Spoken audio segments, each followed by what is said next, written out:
Сегодня 17-й день гражданской блокады Крыма. На Херсонщине ночью неизвестные повредили опору для подачи электроэнергии в Крым. В милиции отмечают, на месте работает оперативно-следственная группа. Прибыла МЧС. Территория окружена батальоном «Херсон». Подробнее об этом знает Гульсум Халилова.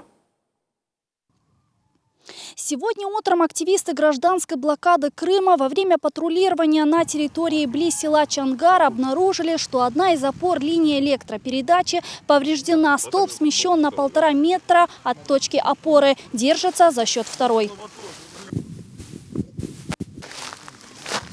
Мы объезжаем эту территорию, мы увидели, что столб накренен.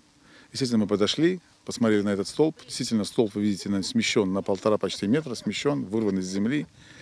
И видно, что вот сейчас вы слышите, как эти провода трещат. Позвонили, естественно, в МЧС, позвонили в РГГА, местное гигиеническое сообщили, позвонили в Херсонское МЧС, позвонили замначальнику милиции в Херсон. То есть мы отсюда уже сделали звонки. Территорию оцепили бойцы добровольческого батальона «Херсон». Также сюда приехали сотрудники МЧС и РЭС. Одна ветка, да. Линия 330 киловольт, питающая Мелитополь-Джанкой, идет транзит, находится в ведомстве магистральных сетей, которые подчиняются Киеву. И все вопросы будут решаться на уровень выше. Облэнерго тут уже некомпетентно.